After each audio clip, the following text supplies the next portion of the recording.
Hello friends, welcome to Educency. 14 October 2024 का complete the Hindu analysis करेंगे हम लोग। साथियों, आज के दिन न्यूज़ की खबरें अधिक नहीं हैं, लेकिन एडिटोरियल ठीक है, हमारे लिए उपयोगी है, तो हम उन्हें कवर करेंगे। सबसे पहले हम स्टार्ट करते हैं कुछ न्यूज़ से। यहाँ पॉलिटिकल न्यूज़ सारे हमारे लिए रेलिवेंट नहीं हैं। एक स्कीम के बारे में बताया गया है जो गवर्नमेंट की थी, पीएम गति शक्ति। आपने सुना होगा इसका नाम। ये एक नेशनल मास्टर प्लान था जो कि 2021 में लॉन्च हुआ था। ठीक है, तो आपको ध्यान रखना पीएम गति शक्ति किस फील्ड से रिलेटेड है। जैसे कि ये इंफ्रास्ट्रक्चर जो है उसकी कनेक्टिविटी को बेहतर बनाने के लिए, ठीक है, लॉजिस्टिक्स वे में इम्प्रूवमेंट करने के लिए। आप यहाँ पर देख सकते हैं पीएम गति शक्ति नेशनल मास्टर प्लान। ठीक है, एक ट्रांसफॉर्मेटिव इनिशिएटिव है सरकार का, जिसका लक्ष्य ही है कि इंफ्रास्ट्रक्चर के क्षेत्र में जो भी हमारी इकोनॉमी को जो है बूस्ट कर सके, तेज़ी के साथ आगे बढ़ा सके अलग अलग वेरियस सेक्टर में, उसके लिए सबको इंटीग्रेट करके आगे बढ़ना है पीएम गति शक्ति। ठीक है, तो प्रधानमंत्री अभी हाल ही में पीएम गति शक्ति जो है उसका अनुभूति केंद्र है एक भारत मंडपम, आपको पता होगा, जो प्रगति मैदान है वहीं पे भारत मंडपम है दिल्ली में ही। और इसी के अंदर अनुभूति केंद्र में उन्होंने विजिट किया था, तो वहाँ पे उन्होंने बताया कि ये एक बहुत बड़ा विजन है। इस तरीके से PMGS NMP which was launched on in 2021। ठीक है, तो आपने देखा 2021 में इसका लॉन्च हुआ था। ये क्या था? Provide multimodal connectivity infrastructure to various economic zones. जो भी अलग अलग इकोनॉमिक जोन्स होते हैं उनके बीच में कनेक्टिविटी अच्छा होना चाहिए इंफ्रास्ट्रक्चर के लेवल पर। तो इसको लेकर ही सरकार ने पीएम गति शक्ति योजना लाई थी, शुरू करी थी। नेक्स्ट आगे बढ़ते हैं। न्यूज़ तो और इम्पोर्टेंट है नहीं, हम सीधा आर्टिकल देखते हैं। कुछ साइंस रिलेटेड एक न्यूज़ देख सकते हैं कि हम प्रिसीजन मेडिसिन के बारे में बताया गया है कि आपको थोड़ा सा आइडिया होना चाहिए कि प्रिसीजन मेडिसिन होता क्या है। प्रिसीजन मेडिसिन जो है एक नए समय का मतलब कह सकते हैं पर्सनलाइज्ड हेल्थ केयर है। ठीक है, शॉर्टकट वे में आप छोटा सा ये नाम जरूर ध्यान रखेंगे, पर्सनलाइज्ड हेल्थ केयर। ठीक है, ये नए समय में उभर रहा है। इसमें क्या होता है मेनली, अगर आपको सरल शब्दों में बताएं तो जैसे कि कोई पेशेंट है, अलग अलग पेशेंट के लिए हम अलग अलग ट्रीटमेंट, अलग अलग उसकी जांच अलग अलग तरीके से हम एक डाटा बैंक बनाकर काम करते हैं। ठीक है, तो वो होता है प्रिसीजन मेडिसिन। इसके अंदर ऐसा नहीं होता कि वन साइज फिट ऑल वाला कॉन्सेप्ट अप्रोच नहीं होता है, जिसमें कि होता है कि एक ही बीमारी है तो हम सभी व्यक्तियों पर क्या करेंगे, एक ही तरीके का ट्रीटमेंट फॉलो करें। ऐसा नहीं है, वन साइज फिट ऑल ये वाली अप्रोच इसमें नहीं अपनाई जाती। प्रिसीजन मेडिसिन में पर्सनलाइज्ड है, इसका मतलब है कि ये पर्सन टू पर्सन डिपेंड करता है।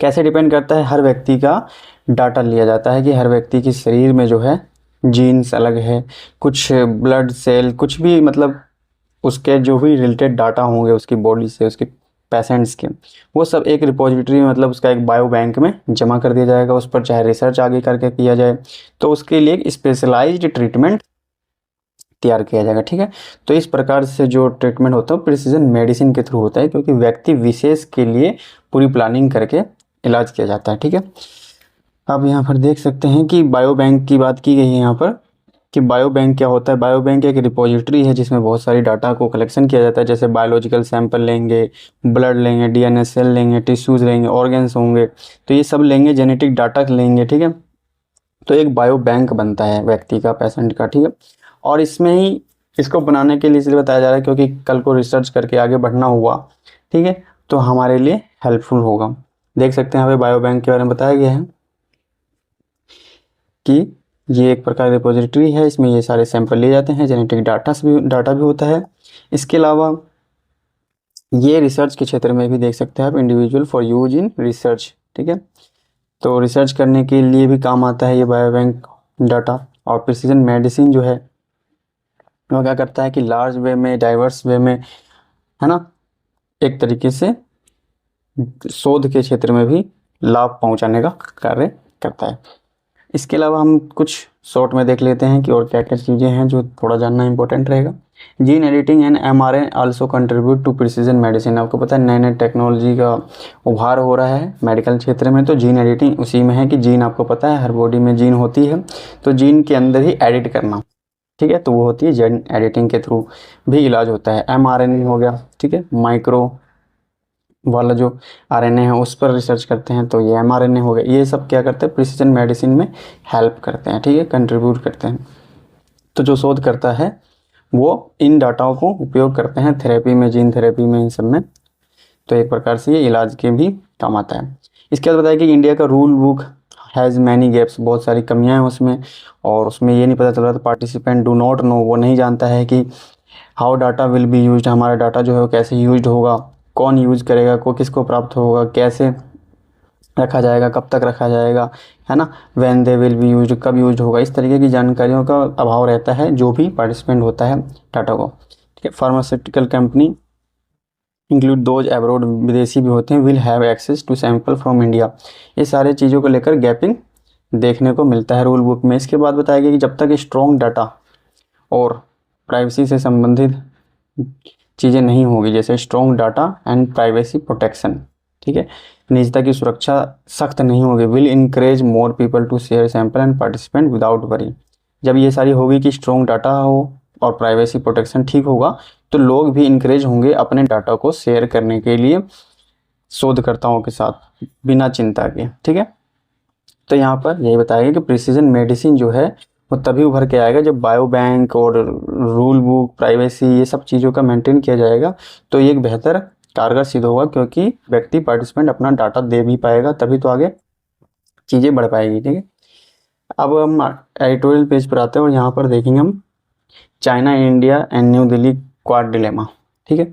यहाँ पे मेनली क्या है कि क्वाड आपको पता है जो इंटरनेशनल इंटर गवर्नमेंटल ऑर्गेनाइजेशन है, तो अभी क्वाड की मीटिंग हुई थी, पता है आपको, अमेरिका में। तो यहाँ पर जो भी सिनारियो है, यहाँ पे कुछ डिफेंस सेक्टर में उन्नति देखी है कि इन लोगों ने कुछ डिफेंस सेक्टर में भी बात की है।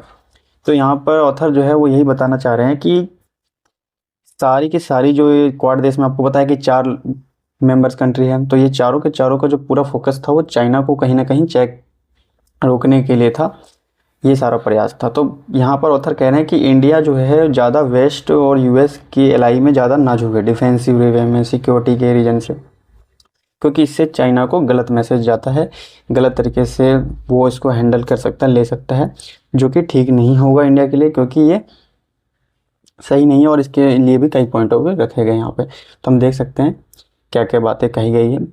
Prime minister Narendra Modi visited the United States to attend yet another meeting of Quad nation, ठीक है। जो क्वाड मीटिंग हुई थी उसमें हमने ऑस्ट्रेलिया, इंडिया, जापान और यूएस, ये 4 मेंबर कंट्री है, ठीक है, इनकी एक मीटिंग हुई थी। अभी आपको पता है हाल ही में यूएस में हुई थी, डेलावेयर, विलिंगटन, आप जानते हैं वहाँ पे। तो विलिंगटन जो डिक्लेरेशन हुआ है उसमें किसी कंट्री का स्पेसिफिक नाम नहीं लिया गया, लेकिन ऑल अबाउट चाइना के आसपास ही घूम रहा है, चाइना का भी नाम लिया, but left nothing to the imagination, मतलब कोई भी सोच सकता है कि किसका लक्ष्य क्या है। Contaminant of China across the entire Indo Pacific region, जो इंडो पैसिफिक रीजन है आपको पता है, हिंद महासागर और प्रशांत महासागर के आसपास का पूरा क्षेत्र जो इंडो पैसिफिक कहलाता है, इस क्षेत्र में ही चाइना को रोकने के लिए पूरा का पूरा यहाँ बताया गया कि फॉर मैरीटाइम डेमोक्रेसी, ये जो चारों देश है ये चारों के चारों फॉर मैरीटाइम डेमोक्रेसी है, had a single objective to checkmate China, ठीक है। इनका चारों का जो लक्ष्य है केवल चाइना को रोकने का है। इसके बाद बताया गया कि हमारा जो रिलेशन है, आप इसको ऐसे समझिए कि अंतर्राष्ट्रीय संबंध के हमारे सिलेबस से जुड़ता है, लेकिन सवाल ऐसे बन सकता है कि भारत का या फिर क्वाड का इंडिया और चाइना के रिलेशन में क्या प्रभाव पड़ता है, तब आप यहाँ पर अच्छे तरीके से यूज कर पाएंगे। या इंडिया और चाइना के रिलेशन से रिलेटेड चीज़ें आती हैं, तो उसमें क्वाड को आप एक पॉइंट के रूप में ला सकते हैं कि वो किस हद तक कंसर्निंग बनता है इंडिया और चाइना के बीच में रिलेशन को ठीक करने में, ठीक है। और इंडिया यूएस में तो बहुत कम, थोड़ी सी जानकारी ही फिट होती है, लेकिन इंडिया और चाइना के रिलेशन में और क्वाड का चाइना और इंडिया के रिलेशन पर इम्पैक्ट, इससे रिलेटेड ये आर्टिकल काफ़ी अच्छे आपको जानकारी दे पाएगा, ठीक है। तो आप ध्यान रखेंगे, हमने देखा यहाँ पे क्वाड क्या कर रहा है, चाइना को ही चेकमेट करने का प्रयास कर रहा है। इसके बाद India China relation today are not merely stalemate but are also strictly deterred, मतलब बता रहा है कि चाइना इंडिया के जो रिलेशन है वो ठीक नहीं हो रहे हैं, ऐसा नहीं है कि बहुत जल्दी ठीक हो रहे हैं, बल्कि ये और ख़राब हो रहे हैं, ऑल्सो तेज़ी से गिर रहे हैं। In the northern border region बताया गया, आपको पता है लद्दाख क्षेत्र में क्या हाल चल रहा है, गलवान रीजन भी आपको पता है वहीं है, डेप्सांग प्लेन, ये सब वहाँ पर क्षेत्र है जहाँ पर हमेशा टसल बना रहता है। तो यहाँ बताया गया कि some soothing statement by India's military and civilian leaders, कुछ अच्छे कार्य करने की भी कोशिश की गई है अपने भाषणों के द्वारा, जैसे भी लेकिन ओवरऑल अभी कुछ खास सुधार हुआ नहीं है। तो उसके बाद बताया गया कि जो फ्रिक्शन पॉइंट थे, जहाँ जहाँ संघर्ष बढ़ रहे थे नॉर्दर्न रीजन में, वो और भी बढ़ गए हैं। ठीक है, Indian forces unable to access several patrolling points, मतलब जो पहले काफ़ी सारे पेट्रोलिंग पॉइंट थे जहाँ पे भारतीय फोर्स जो थी वो जाती रहती थी हमेशा पेट्रोलिंग के लिए, एक्सेस करने के लिए। अब वहाँ पे बहुत सारी जगह तो वो एक्सेस ही नहीं कर पा रही है, नहीं जा रही है। आप देख सकते हैं Indian forces unable to access several, मतलब बहुत सारे ऐसे पेट्रोलिंग पॉइंट्स है जहाँ वो नहीं पहुँच रही है। तो ये दिखाता है कि अभी भी जो है हमारा इंडो चाइना बॉर्डर जो है वो नॉर्मलाइज नहीं हुआ है, अभी भी वहाँ पर टसल्स बने हुए हैं, स्थिति खराब है। साथ में बताया गया कि जो इंडियन मिलिट्री है वो किस तरीके से एक्शन में काम कर रही है वहाँ पर, और इससे भी क्या संकेत जाएगा देख सकते हैं। Military is currently in the process of further augmenting it's fighting capability across, जो आर्मी है वो अपने आपको तैयार कर रही है। वो तो बार बार कहती है कि हम पूरी स्थिति को, हर स्थिति से निपटने के लिए तैयार हैं। तो वही बात है, entire length of China India border पे अपनी स्थिति को क्या कर रही है, स्ट्रेंथनिंग कर रही है। It is inducting new long range firearms, वहाँ पर लगाया जा रहा है long range firearms, heavy artillery भी लगाया जा रहा है। Has begun to deploy howitzer, howitzer पता आपको तोप है, ठीक है। मिसाइल्स लगाया जा रहा है, रॉकेट सिस्टम को किया जा रहा है, लॉइटरिंग म्यूनिशंस जो भी होते हैं उन सब की तैनाती जो है लद्दाख रीजन में किया जा रहा है। और उन्होंने कहा भी है कि हम हर प्रकार के ऑपरेशन के लिए तैयार है। आप देख सकते हो ऑपरेशन है fully prepare to deal with contingency, ठीक है।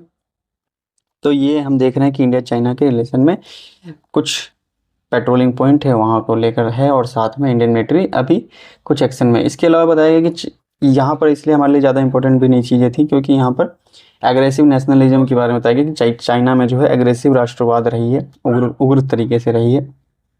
तो वहाँ पे वही कि जेन डिओपिंग के समय क्या था, माओ के समय क्या था, अब सी के समय की कैसी बातचीत है। तो सी के समय में बताया गया है कि जो 2022 का उनका सीपीसी हुआ था, चाइना के लीडरों का मीटिंग सबसे बड़ा होता है सीपीसी में, नेशनल कांग्रेस कहते हैं उसको पूरा का पूरा।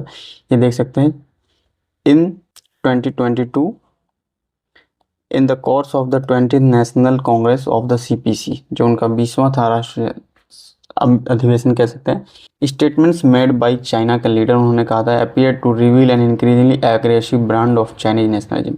उन्होंने जब अपने भाषण दिया था और जो वेस्टर्न कंट्री को जो वार्निंग भी दी थी, ठीक है, तो वो सब चीज़ों को लेकर यहाँ पर उन्होंने बताया कि हमारा जो ब्रांड है वो aggressive brand of Chinese nationalism को ही उन्होंने और बढ़ाया है और प्रस्तुत किया है। यहाँ पर देख सकते हैं अंडर डैंग जो जेन डिओपिंग है उनके समय का China under Xi was different from China under Deng, ठीक है। अलग अलग जो उनके समय के राष्ट्रपति थे उनके बारे में बताया गया अब कैसे परिस्थिति बदली हुई है, ये सारे मुद्दों पे बताया गया। लेकिन हमें चाइना के इंटरनल चीज़ों को ना देखते हुए हमें देखना है कि बीजिंग क्या सोचता है क्वाड को लेकर, क्योंकि मेनली क्वाड से ही रिलेटेड ही आर्टिकल आया है कि क्वाड एक बहुत आगे बढ़ रहा है, इतना आगे बढ़ रहा है कि वो चीन को एक गलत संदेश दे रहा है। तो बीजिंग क्या सोचता है यहाँ पर वो देखना है। तो बीजिंग सोचता है कि all this serves as a backdrop to China increasing concern over India associated with the Quad, ठीक है।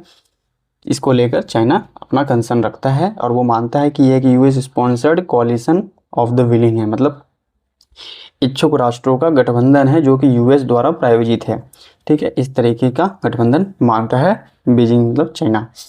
इसके बाद बताया गया जो विल्मिंगटन डिक्लेरेशन है, having given up any pretence that the quad is not defence alliance, ठीक है। अब बताया जा रहा है कि जो विलिंगटन अभी हाल में जो अधिवेशन हुआ उसमें बताया गया कि कुछ ऐसी चीज़ें हुई हैं जिसके बाद ये नहीं कहा जा सकता कि quad is not a defence alliance, ठीक है। Having given up any pretence that the quad, अब ये कुछ ऐसा कुछ रहा नहीं क्योंकि इसमें बहुत सारी चीज़ें ऐसे शामिल थी। Could well be seen by China as indication of a grand design by the US, ठीक है। चाइना इसको किस तरीके से ले रहा है यह थोड़ा सा दिक्कत कर सकता है। Its enemies to encircle and contain China, ठीक है। अब इसको चाइना इस रूप में ले रहा है कि उसके जो शत्रु है वो उसको घेरने की रणनीति बना रहे हैं, उसको काउंटर करने की तैयारी कर रहे हैं। तो कुल मिलाकर यहाँ पर क्वाड जो है वो चाइना के लिए गलत संदेश दे रहा है। जो विल्मिंगटन,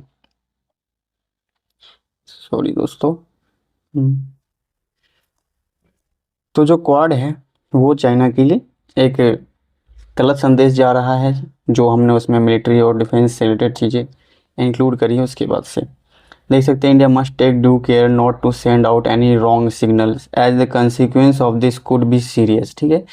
हम इस तरीके का गलत सिग्नल देने से बचें क्योंकि इसके जो परिणाम होंगे वो बहुत ही सीरियस होंगे। ठीक है, तो इस पर भी हम विचार करें तो आप देख सकते हैं इंडिया को कैसा मस्ट टेक क्या लेना चाहिए। ये ऑथर के अपने व्यू है, तो हमें उनके हिसाब से देखना है कि वो क्या कह रहे हैं कि India must not also be seen to subscribe to the west का entrenched belief that China rise inimical to the future of mankind. हमें इंडिया को जो है इस तरीके से भी चाइना को नहीं देखना है जिस तरीके से वेस्ट देखता है कि चाइना का जो उदय है वो मानवता के लिए खतरा है। जो चाइना का उदय है वो भविष्य में मानवता के लिए खतरा है, ये वेस्ट इस तरीके से मान के चलता है, जो यूएस है इस तरीके से मान के चलते हैं। तो इंडिया को उसमें पार्टिसिपेट करने की कोई ज़रूरत नहीं है। ऊपर बताया गया कि इंडिया को ना तो ज़रूरी है कि उनके कोई साझा कार्यक्रम में अगर नहीं शामिल होते हैं चाइना में शी जिनपिंग के community of shared future of Mankind चलाते हैं शी जिनपिंग, अगर हम उसमें नहीं शामिल होते कोई बात नहीं, लेकिन हमें कम से कम वेस्ट की ओर ये झुकाव नहीं दिखाना है कि हाँ आपने जो कहा है कि चाइना का उदय मानवता के लिए खतरा है हम उसका सपोर्ट करते हैं, तो हमें ये सपोर्ट नहीं करना चाहिए।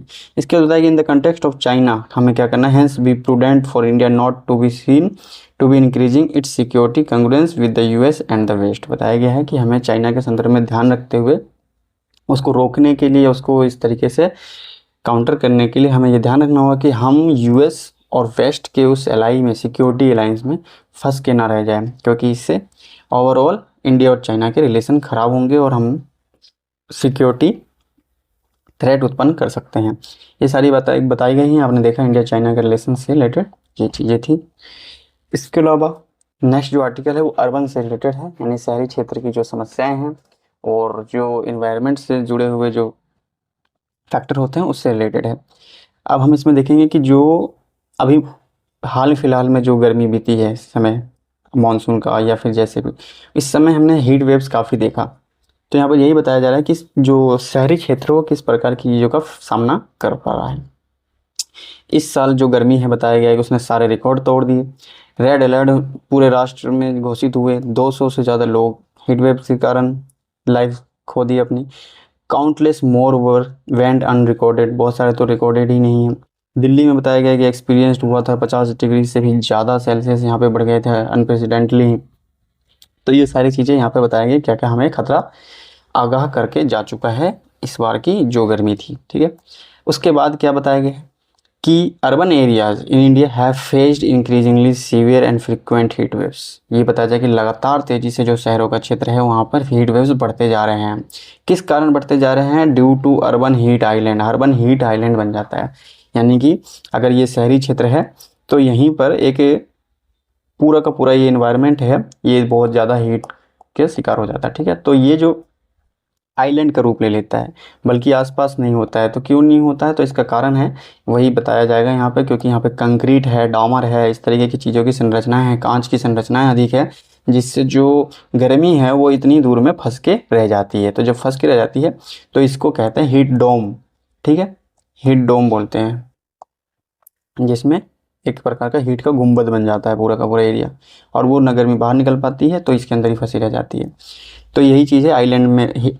अर्बन हीट आइलैंड क्या है, हीट डोम क्या होता है, ये सब आपको समझना है। अर्बन हीट डोम बताया गया कि this phenomena where cities are significantly warmer than their rural counterparts is driven by carbon emitting human activity. ये ज़्यादातर उन शहरों में देखा जा रहा है जहाँ पे गर्मी बहुत ज़्यादा है, जहाँ पे कार्बन उत्सर्जन की ज़्यादा है मानव क्रियाकलापों के द्वारा। ठीक है, और ये बढ़ाता किस कारण से है? तो कंक्रीट, शहरों की स्ट्रक्चर आप देखते हैं कंक्रीट की होती है, एस्फाल्ट होता है यानी वही डामर होता है, और ग्लास मतलब कांच की संरचनाएं होती हैं। ये सब क्या करती है?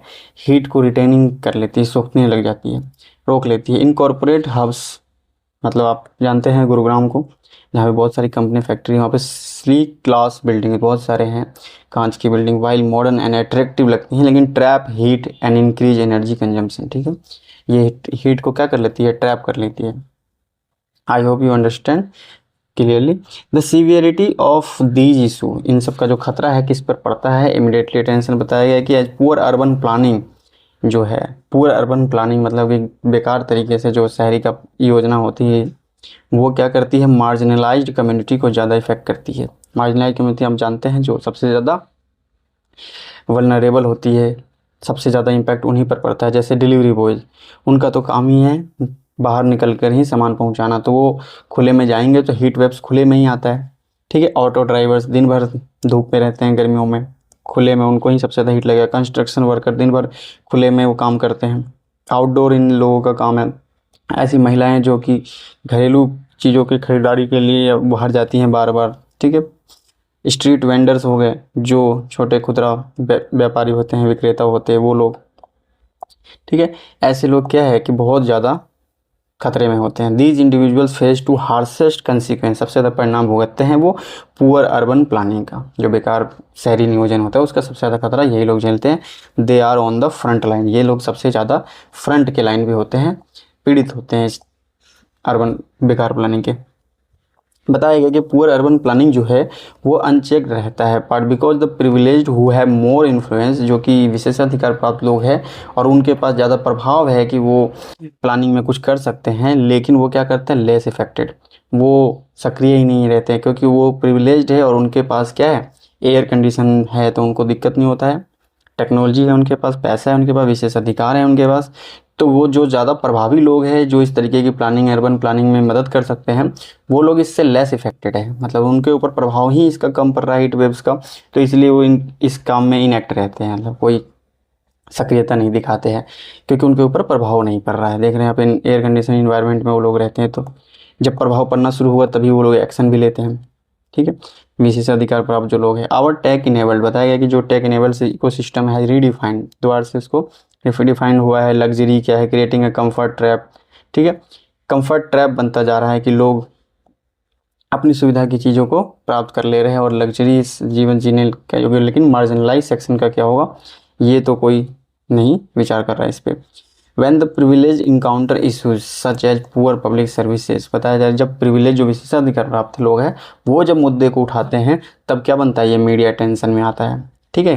कैसे मुद्दे उठाते हैं कि पर्याप्त इंफ्रास्ट्रक्चर नहीं है, बहुत सारी प्रॉब्लम आ रही है, तब जाके ये एक बनने लग जाता है मीडिया के अटेंशन, वरना कोई नॉर्मल आदमी अगर कहे तो कोई किसी की कोई नहीं सुनता। जैसे एग्जाम्पल भी दिया गया कि अभी हाल ही में जब दिल्ली में कई जगहों पर बाढ़ और स्टॉर्म की घटनाएँ देखी गई थी कुछ महीने पहले ही, आपको पता है बाढ़ के कारण तो करोल बाग में बहुत सारी घटनाएं भी घटी थी। तो यहाँ पे बताया कि पॉस एरिया में दिल्ली के क्या हुआ था, बेसमेंट में पानी भर गए थे, फिर जो बहुत सारे जो एमपी थे हमारे मेंबर ऑफ पार्लियामेंट, उनके जो लुटेंस दिल्ली, जो कि बहुत ही ज़्यादा विकसित दिल्ली माना जाता है एक प्रकार से, उनके घरों तक में पानी घुस गया था।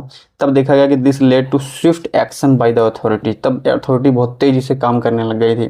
तो ये क्या दिखाता है, विशेष अधिकार प्राप्त लोग जब मुद्दे उठाते हैं तब अथॉरिटीज़ एक्ट करने लग जाती है। तो ये जो पीछे वाली बात है इसी से हम रिलेट कर पा रहे हैं कि प्रिविलेज लोग जो है वो कम इफेक्टेड है और वो मुद्दे नहीं उठाते हैं, तो अर्बन प्लानिंग भी रह जाती है ऐसे ही। और यहाँ पर जब देख रहे हैं कि वो जब एक्टिव होते हैं तब काम भी होता है। सिमिलरली बताया कि पब्लिक स्कूल्स देख लीजिए वो क्या कर रहे हैं, रिसोर्सेज के लैक से जूझ रहे हैं, उनके पास रिसोर्सेज ही नहीं है जो सरकारी स्कूल होते हैं। क्यों? क्योंकि जो प्राइविलेज्ड वर्ग है उनके बच्चे तो वहाँ पढ़ते ही नहीं है, तो उनको कोई फर्क ही नहीं पड़ता, वरना वो मुद्दे उठाते हैं। Because the affluent prefer private institution, क्योंकि वो प्राइवेट में पढ़ते हैं। एंड पब्लिक ट्रांसपोर्टेशन का भी वही हाल है, क्योंकि जो विशेष अधिकार लोग हैं वो तो उसका यूज ही नहीं करते, लेस फोकस होता है। Funding as the elite avoid using it, जो इलाइट क्लास है वो उसका यूज करना अवॉइड करता है। तो ये सारी चीज़ें आपने देखी कि हीट वेव से रिलेटेड है, और किन लोगों ने अपनी एक साइकिल बना ली है, एक प्रकार से विशेष साइकिल कह लीजिए, कि जो अमीर है, जो विशेष अधिकार प्राप्त है, वो इसमें आवाज़ नहीं उठाता है, उस पर जब चीज़ें आती हैं तभी वो आवाज़ उठाता है, नहीं तो नहीं उठाता है। तो उनको बताया गया है कि कैसे उनको शामिल होना चाहिए ऑल ओवर मिला के, क्योंकि ये कहीं ना कहीं हमारे बाहरी जो आउटडोर है उसको एक बाउंड्री लगाता है। कौन? हीट वेव्स और इस प्रकार के इन्वायरमेंटल चैलेंजेस जो है हमें बाहर जाने से रोकता है। धीरे धीरे ये चीज़ें और बढ़ेगी। जैसे आप देख सकते हैं रियल चैलेंज जो है breaking free from this comfort trap, इस कंफर्ट ट्रैप से बाहर निकलने की ज़रूरत है, और रिकनेक्टिंग विद आवर सिटी, अपने शहर के साथ जुड़ने की ज़रूरत है। Each other is not just a noble goal, ठीक है, it is essential for our collective survival. हमें सामूहिक रूप से ये कलेक्टिव सर्वाइवल को ध्यान में रखते हुए रिकनेक्ट करना होगा। We have to snap out of our false sense of comfort, हमें झूठे जो आरामदायक ज़िंदगी है उसकी जो चीज़ें हैं उससे बाहर निकलना होगा, जो भावनाएं हैं उससे बाहर निकलनी पड़ेगी। और हमें and recognise that our world is changing in fundamental ways, बताया जा रहा है कि हमें उस पहचान को स्वीकार करना पड़ेगा जो कि फंडामेंटल वे है कि वर्ल्ड बदल रहा है, चेंज हो रहा है। We are losing our public space, देख रहे हैं ना, बाहर की जो ज़िंदगी है, हम पब्लिक स्पेसेस जो उसको खोते जा रहे हैं। We are losing our public spaces and our ability to enjoy outdoor activities, ताकि हम जो एबिलिटी थी हमारी इंजॉय आउटडोर एक्टिविटीज़ करने की, वो सब क्या हो रहा है, खोता जा रहा है, लूजिंग होते जा रहा है due to increasingly frequent extreme weather events. क्यों? क्योंकि लगातार मौसम जो संबंधी खतरनाक घटनाएं हैं वो तेज़ी से बढ़ते जा रही है। ठीक है, इसके लिए बताया जाए कि leverage their privilege to actively engage, जो विशेषाधिकार लोग हैं वो अपने विशेषाधिकार प्राप्त लाभ है उसको प्रसारित करें, लेवरेज लाभ उठाएं और इंगेज विद गवर्नमेंट के साथ शामिल होकर इसमें भागीदारी करें। Help improve living condition in our cities, जो हमारे शहरों की लिविंग कंडीशन है उसमें अपनी भागीदारी करके आगे बढ़े वो। लास्ट में यहाँ बताया कि let us not let convince become the architect of the demise of our city, जो हमारी सुविधाएं हैं, जो हम टेक्नोलॉजी के बेस पे टेक इनेबल्ड इकोसिस्टम बनाते जा रहे हैं, जो हमारी सुविधाएं हैं वो कहीं हमारे लिए हमारे शहरों के पतन का आर्किटेक्ट न बन जाए। ठीक है, तो ये ध्यान रखना है हमें। अर्बन से रिलेटेड काफ़ी अच्छा आर्टिकल था, इसमें काफ़ी सारी चीज़ें हमने देखी। इसके अलावा हम देखेंगे राइट टू इन्फॉर्मेशन के बारे में भी बताया गया है यहाँ पर। एक ये भी अच्छा आर्टिकल है क्योंकि ये भी हमारे सिलेबस से गवर्नेंस पार्ट से जुड़ता है।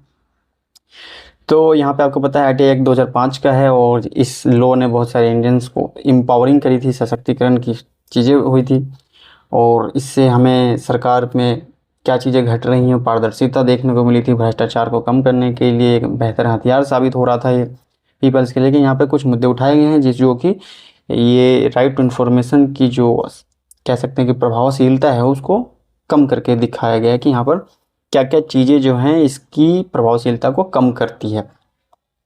इसके अलावा हम यहाँ पर देखते हैं जैसे ये एक्ट के बारे में बताया गया है।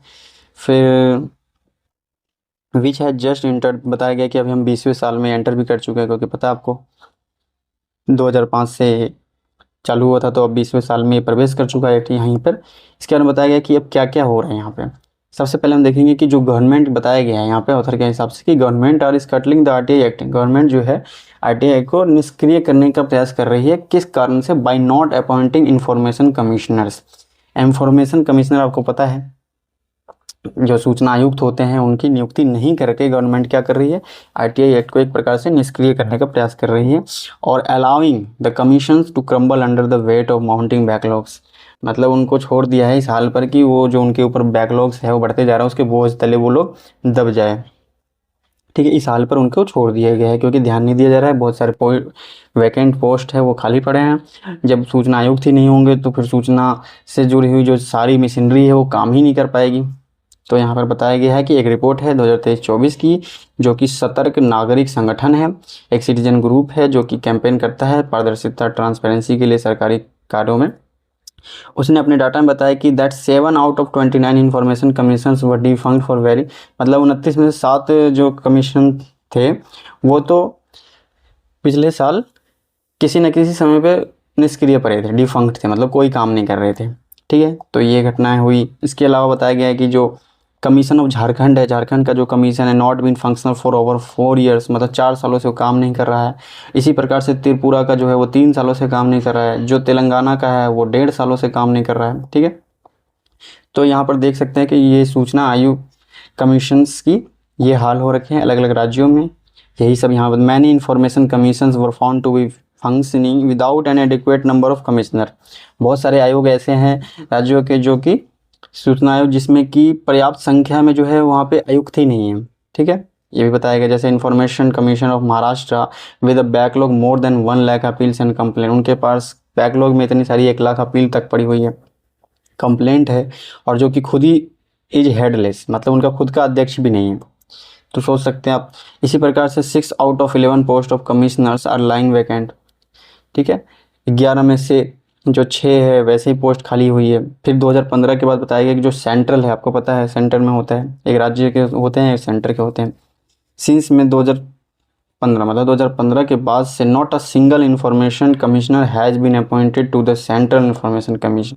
ठीक है, जो केंद्रीय सूचना आयुक्त है उसके अंतर्गत भी 2015 के बाद से कोई नियुक्ति नहीं हुई है, जो कि अपने आप में बता रहा है कि मतलब 8 पोस्ट के लगभग खाली पड़ी हुई है। सुप्रीम कोर्ट भी कई बार कह चुका है कि इनको वैकेंट सीट को फुलफिल किया जाए। इसके अलावा बताया गया कि जो एक फ्रेश अपील बताया गया है कि जो बिहार में और छत्तीसगढ़ में आता है एक फ्रेश अपील किया जाता है, याचिका डाली जाती है, तो उसकी सुनवाई जो है वो 2029 में जाके होगी, डिस्पोज ओनली इन 2029, मतलब मतलब कितना लंबा टाइम लगेगा, इतनी पेंडेंसी, इतनी बैकलॉगिंग हो चुकी है कि ये आरटीआई एक्ट की जब कॉन्स पर बात की जाए, प्रोज कॉन्स होते हैं उसके अंदर, क्या कमियां हैं और किस पर सुधार करनी है, तो ये कमियों के रूप में हम दिखाना होगा और इसको सरकार कैसे टैकल कर सकती है तम आसानी से। तो आपको पहले कमियां पता होनी चाहिए कि आरटीआई एक्ट में क्या क्या कमियां से जूझ रहा है, अभी वो किन किन चीज़ों का सामना कर रहा है, ये चैलेंजेस क्या है उसके सामने, ये सारी चैलेंजेस के रूप में आप नोट डाउन कर सकते हैं की पॉइंट में। Supreme court noted that, supreme court ने कहा भी था कि failure of fill vacancy is leading to a situation, ऐसी सिचुएशन को तैयार करता है जो कि the right to information which is recognise, जो कि संविधान द्वारा मतलब पार्लियामेंट द्वारा इसको एक एक्ट का दर्जा दिया गया है, ये बिकम्स अ डेड लेटर, एक प्रकार से मृत पत्र के रूप में ये पड़ा हुआ है, और अगर इसको सरकार नहीं भरती है तब वैकेंसीज को, ठीक है।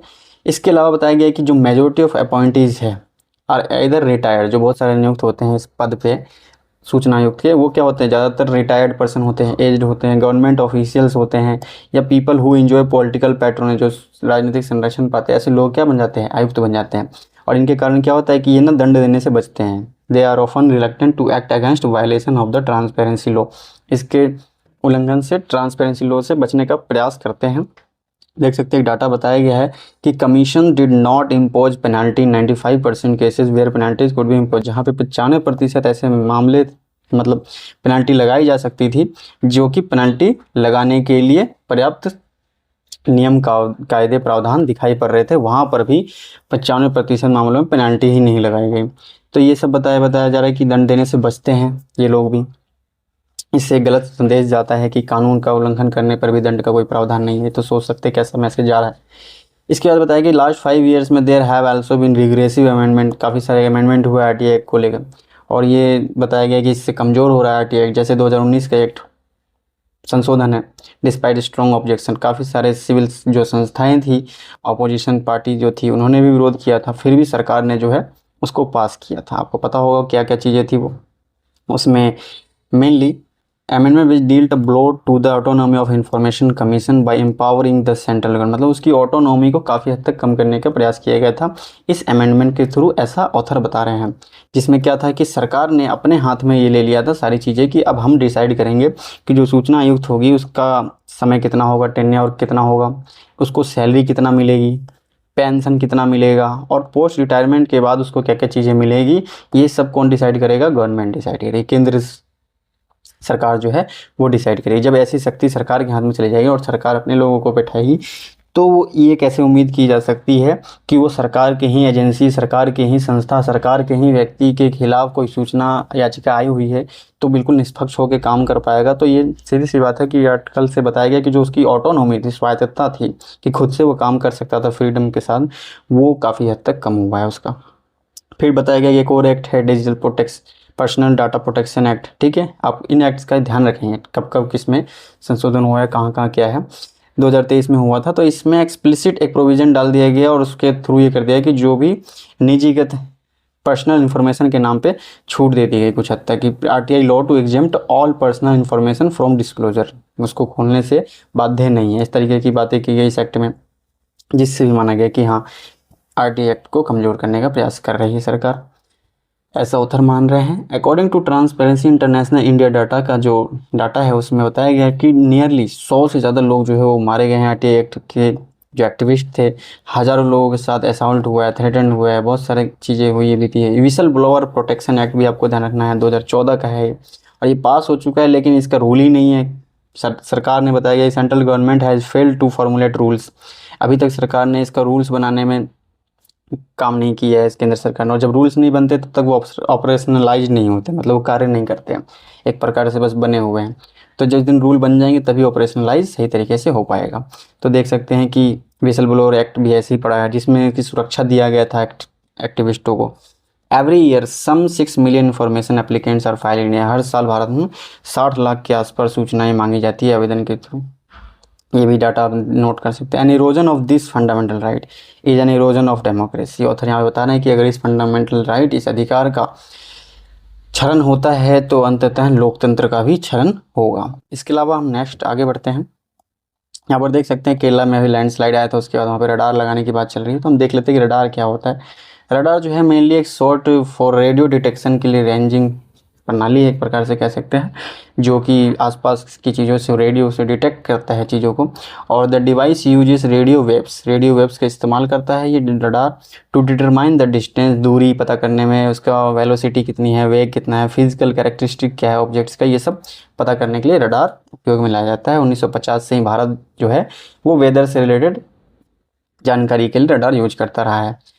पहली जो बताया गया इंडिजिनली डिजाइन जो हमारा स्वदेशी था वो मैन्युफैक्चर्ड एक्स ब्रांड था, और वो 1970 में नई दिल्ली में लगाया गया था। ठीक है, एक्स ब्रांड का है। 1950 से कोई और ब्रांड होगा, हो सकता है, बहुत सारे ब्रांड होते हैं, सी ब्रांड, एक्स ब्रांड, तो इसमें एक्स ब्रांड की बात है कि एक्स ब्रांड कब लगा था। ठीक है, तो ये रडार से रिलेटेड है, वहाँ पे केरला में लगाया जा रहा है, ये सारी बातें। इसके अलावा हम नेक्स्ट आगे बढ़ते हैं, देखते हैं। इसके अलावा साथ यहाँ पे थार्ड के बारे में बताया गया, यूपीएससी से पहले भी पूछ चुका है कि थार्ड क्या है और कहाँ का सिस्टम है। तो थार्ड आपको ध्यान रखेंगे, थार्ड जो है यूएसए का एक एंटी मिसाइल डिफेंस सिस्टम है, एयर डिफेंस सिस्टम है। तो थार्ड के बारे में आपको ध्यान रखेंगे, जैसे हमारा रसिया से हमने S-400 खड़ा है, वैसे ही अमेरिका का थार्ड सिस्टम है। ठीक है, और ये अभी थार्ड जो है इस पर बात चल रही है कि इसकी जो बैटरी थार्ड के रिलेटेड इक्विपमेंट्स है वो अभी इजराइल को शायद भेजने का वो बातचीत हो चुका है इनका फाइनल, वो भेजा जा रहा है। एक टर्मिनल, इसकी जो फुल फॉर्म है आप जरूर ध्यान रखेंगे, पूछा जा सकता है थार्ड की full form, terminal high altitude area defence. ठीक है, थार्ड, ये terminal high altitude area defence इसका नाम है। ठीक है, और ये मेनली जैसे कोई भारी ऑब्जेक्ट जो है मिसाइल वगैरह आती है तो इसको इंटरसेप्ट करके उसको हवा में ही मार गिराती है। S-400 की टाइप ही है, लेकिन वो रसिया का है, और जो थार्ड है वो अमेरिका का है, वो अभी इजराइल को सौंपा जा रहा है। तो इसके बारे में यहाँ पे बताया गया। इसके अलावा बताया गया कि जो आइसलैंड में उसमें अभी सरकार कोलैप्स कर गई है। तो आपको ध्यान रखना, पॉलिटिकल न्यूज़ है इंटरनेशनल से, कहाँ की सरकार कैसी, वहाँ पे 3 पार्टियों का गठबंधन था जो कि आपस में सहमति नहीं बनने के कारण गठबंधन टूट गया। अब नया फ्रेश इलेक्शन नवंबर में होगा। ठीक है, यहाँ के जो प्रधानमंत्री थे आइसलैंड के वो बेजर्नी बेनेडिक्टसन थे। ठीक है, आप देख सकते हैं यहाँ पर, इनका नाम भी नोट डाउन कर सकते हैं, क्योंकि ये कोई भी कंट्री न्यूज़ में आती है तो अक्सर एग्जाम में पूछ लिया जाता है। इसके अलावा और जो है आपको पता है, स्टॉर्म हेलेन, हरिकेन मिल्टन, ये सब अभी यूएस में आए हुए हैं, फ्लोरिडा में आए हुए हैं। तो आपको ध्यान रखना, पूछा जाता है हरिकेन मिल्टन कहाँ पर आया था, किससे रिलेटेड है, तो इसकी जानकारी रखेंगे आपको। मोरक्को की एक ट्राइब है जो कि अभी न्यूज़ में बनी है, अमाजिग। ठीक है, वुमेन विद टैटू। ठीक है, तो ये जो है अमाजिग ट्राइब को आपको ध्यान रखना है कि मोरक्को की, अफ्रीका की एक जनजाति है। ठीक है, इसके अलावा स्पोर्ट्स में हमारे लिए कोई इंपॉर्टेंट होता नहीं है। तो आज के लिए साथियों बस इतना ही। Thank you, have a nice day.